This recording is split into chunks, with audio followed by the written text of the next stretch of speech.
People are very much inclined to think that coherence is a virtue in the sciences, but we have to handle this notion also with some delicacy. I mean, on the one hand, it's easy to assume that if the world of nature doesn't immediately answer to the kinds of theoretical frames that we want to paint our picture of nature in, that's because nature is somehow incoherent.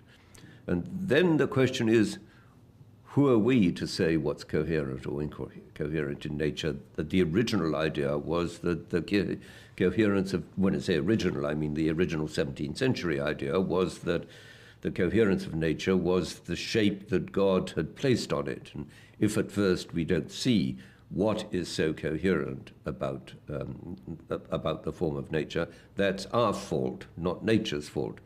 On the other hand, the question does remain, even if we set that theological frame aside, even without emphasizing the historical association between the theological questions and the scientific questions.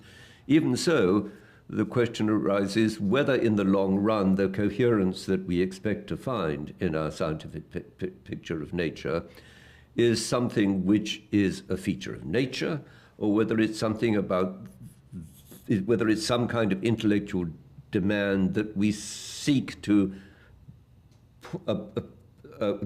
impose on nature.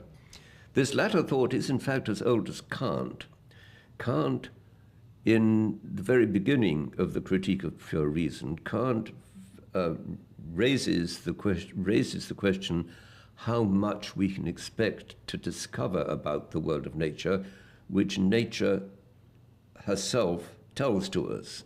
And what he says is he has a very striking image. What he says is that nature does not volunteer any information about herself. What happens is that we put nature on the rack and force her to answer our questions. Now, this is a very striking image because what it makes clear is that every scientific investigation is in the nature of an interrogation, and that it is we who have framed the questions that our observations of nature have to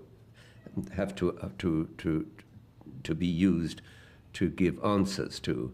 It isn't that nature forces on us the questions that we have to get the answers to.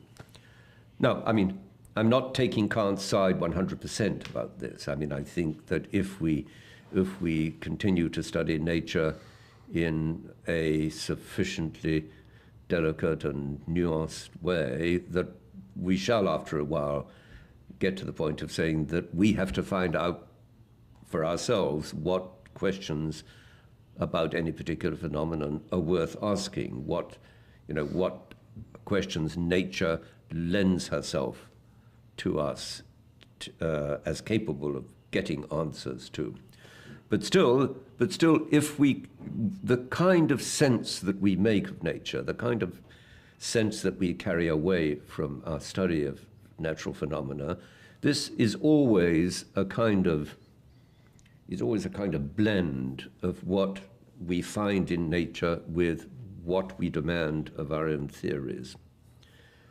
I mean, there's a very interesting subject called the ethnography of science, which people engage in now, which consists in people whose background is in anthropology going and hanging around scientists and looking on scientists as though they were some kind of African tribe whose customs and modes of operation need to be discovered and presented to people. My own favorite place for doing the ethnography of science is the bar at Rockefeller University in New York, because when you're there, especially around 5 or 7 in the afternoon, you hear scientists coming in from their labs and their offices and all their other places of work and asking each other questions. Very few of these questions have to do with truth.